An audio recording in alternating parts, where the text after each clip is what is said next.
बिहार में सराफा कारोबार से जुड़े व्यापारियों ने बढ़ती आपराधिक घटनाओं को देखते हुए सुरक्षा को लेकर एक बड़ा और अहम फैसला लिया है। राज्य के कई जिलों में अब हिजाब, नकाब या घूंघट पहनकर आने वाली महिलाओं के साथ साथ हेलमेट या मुरेठा पहनकर आने वाले पुरुषों को सोना चांदी की दुकानों में प्रवेश नहीं दिया जाएगा। इस निर्णय के बाद पटना समेत कई शहरों की सराफा दुकानों के बाहर स्पष्ट रूप से नोटिस जारी कर दिए गए हैं, जिसमें लिखा है कि चेहरे ढककर दुकान में प्रवेश वर्जित है। पटना के प्रमुख सराफा बाजारों में ये नोटिस लगते ही मामला चर्चा में आ गया है। दुकानों के बाहर लगे बोर्ड में साफ लिखा है कि हिजाब, नकाब, घूंघट, हेलमेट और मुरेठा पहनकर प्रवेश निषेध है। सराफा व्यापारियों का कहना है कि यह फैसला किसी धर्म, समुदाय या वर्ग के खिलाफ नहीं है, बल्कि पूरी तरह से सुरक्षा कारणों को ध्यान में रख कर लिया गया है। दरअसल बीते कुछ महीनों में बिहार के अलग अलग जिलों से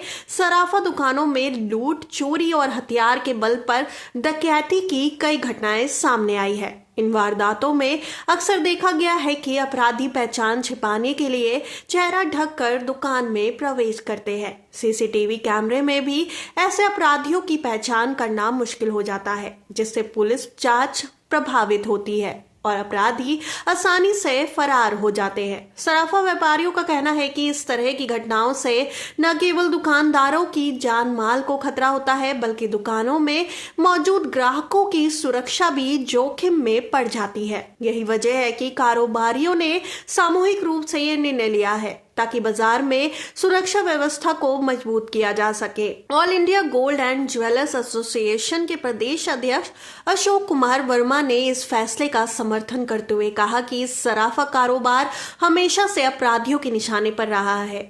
उन्होंने बताया कि आए दिन लूटपाट और चोरी की घटनाएं सामने आ रही है और चेहरे ढके होने की वजह से अपराधियों की पहचान कर पाना बेहद मुश्किल हो जाता है। इसी समस्या को ध्यान में रखते हुए ये कदम उठाया गया है। उन्होंने ये भी स्पष्ट किया कि ये फैसला किसी भी तरह से धार्मिक भावनाओं को ठेस पहुंचाने के उद्देश्य से नहीं लिया गया है। ग्राहक यदि चाहे तो दुकान में प्रवेश से पहले अपना चेहरा स्पष्ट रूप से दिखाकर या पहचान सुनिश्चित कराकर खरीदारी कर सकते हैं। यानी चेहरा पहचान में आने के बाद किसी को भी सोना चांदी खरीदने से नहीं रोका जाएगा। सराफा एसोसिएशन का मानना है कि इस व्यवस्था से लूट और चोरी की घटनाओं पर काफी हद तक अंकुश लगेगा। साथ ही दुकानदारों को भी मानसिक राहत मिलेगी और ग्राहक अधिक सुरक्षित माहौल में खरीदारी कर सकेंगे। व्यापारियों का यह भी कहना है कि पुलिस प्रशासन के साथ मिलकर आगे और भी सुरक्षा उपायों पर विचार किया जा रहा है, जैसे कि अतिरिक्त सीसीटीवी कैमरे,